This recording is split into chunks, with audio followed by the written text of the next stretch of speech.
আসসালামু আলাইকুম। আমন্ত্রণ জানাচ্ছি দেশ অ্যানালাইসিস সংবাদে। সাথে আছি আমি সামিরা।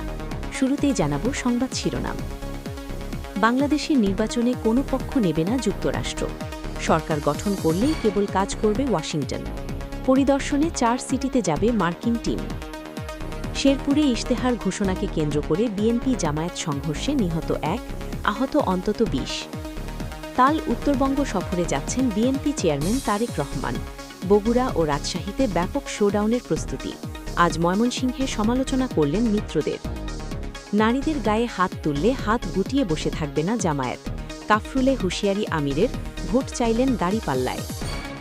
ভারতের পার্লামেন্টে খালেদা জিয়ার মৃত্যুতে শোক প্রস্তাব গৃহীত, শ্রদ্ধা জানালেন মোদী সরকারের মন্ত্রীরা। এবং রাউজানের গভীর নলকূপে পড়ে 3 বছরের শিশুর মর্মান্তিক মৃত্যু। ক্রিকেট বিশ্বকাপে থাইল্যান্ডকে হারিয়ে মূল পর্বে বাংলাদেশের মেয়েরা। বিস্তারিত খবরে স্বাগত।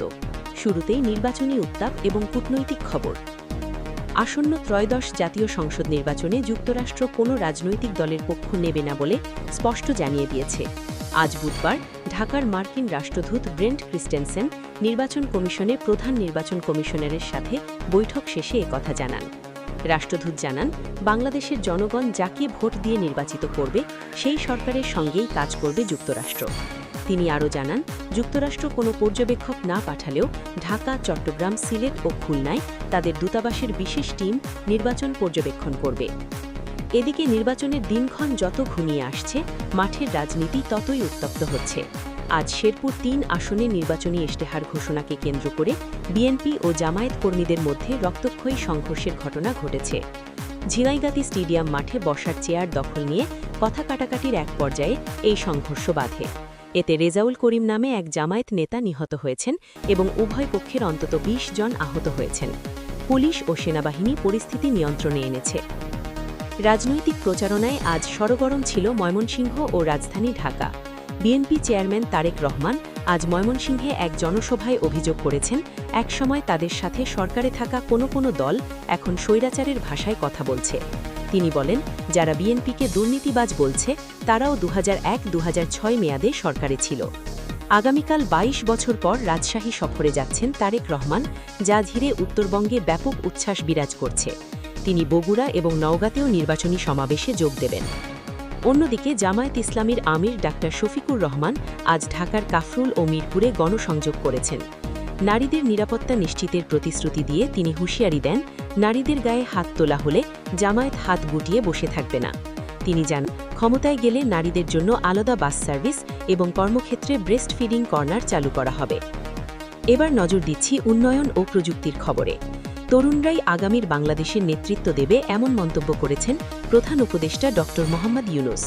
আজ রাজধানীতে digital device and innovation expo 2026 উদ্বোধনকালে তিনি বলেন, বাংলাদেশ নেতিবাচক কাজে বা জালিয়াতিতে সৃজনশীলতা দেখিয়েছে, যা থেকে বেরিয়ে এসে তরুণদের বিশ্ব নাগরিক হিসেবে গড়ে উঠতে হবে।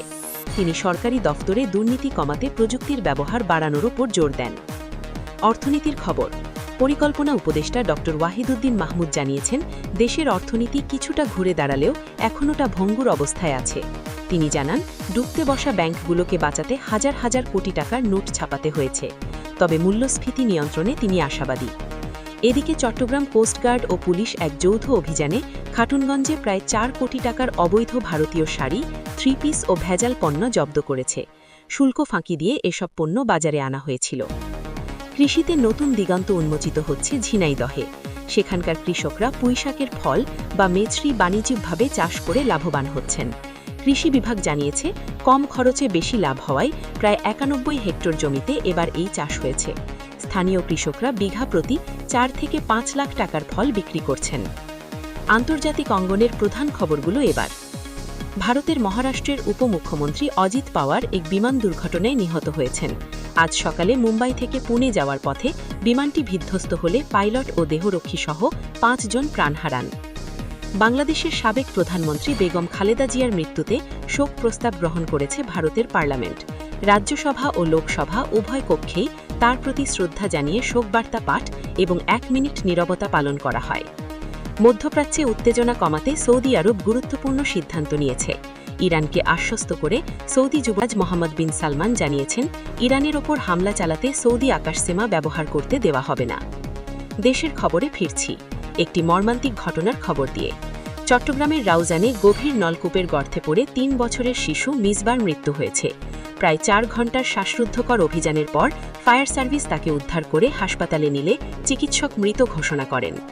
এছাড়া চট্টগ্রামের মিরসরাইয়ে দাঁড়িয়ে থাকা সিএনজি অটোরিকশায় ট্রাকের ধাক্কায় ২ জন নিহত হয়েছেন। অন্যদিকে রাজধানীর যাত্রাবাড়িতে পুলিশ ফাঁকির ওয়াশরুম থেকে শফিকুল ইসলাম নামে এক পুলিশ কনস্টেবলের ঝুলন্ত মরদেহ উদ্ধার করা হয়েছে। খেলার মাঠে সুখবর, আইসিসি নারী টি-20 বিশ্বকাপের বাছাই পর্বে থাইল্যান্ডকে ৩৯ রানে হারিয়ে মূল পর্বে খেলা নিশ্চিত করেছে বাংলাদেশ নারী ক্রিকেট দল। সুপার 6 পর্বে নিগার সুলতানা জ্যোতির দল দুর্দান্ত পারফর্ম করে গ্রুপ সেরা হয়েছে। তবে ক্রিকেটে ফিক্সিং নিয়ে বিস্ফোরক তথ্য দিয়েছেন বিসিবির সাবেক এক কর্মকর্তা। তিনি দাবি করেছেন, বিপিএলে ফিক্সিংয়ের তদন্তে বোর্ডের কর্মকর্তারাই বাধা দিয়েছিলেন এবং অনেক রিপোর্ট চাপা দেওয়া হয়েছিল। সংবাদ শেষ করার আগে জানাবো আবহাওয়ার খবর। মাঘের মাঝামাঝি সময়ে এসে দেশের উত্তর ও পশ্চিমাঞ্চলে শীতের প্রকোপ কিছুটা বেড়েছে। আগামীকাল উত্তরবঙ্গের রাজশাহী ও রংপুর বিভাগে তাপমাত্রা আরও কিছুটা কমতে পারে। তবে ঢাকা এবং এর পার্শ্ববর্তী এলাকায় আকাশ আংশিক মেঘলা সহ আবহাওয়া প্রধানত শুষ্ক থাকবে। এই ছিল এখনকার মতো। পরবর্তী সংবাদ দেখার আমন্ত্রণ জানিয়ে শেষ করছি আজকের আয়োজন। আমাদের সব খবর এবং ভিডিও দেখতে ভিজিট করুন আমাদের ওয়েবসাইট ও ফেসবুক পেজে। সাথে থাকার জন্য ধন্যবাদ। শুভরাত্রি।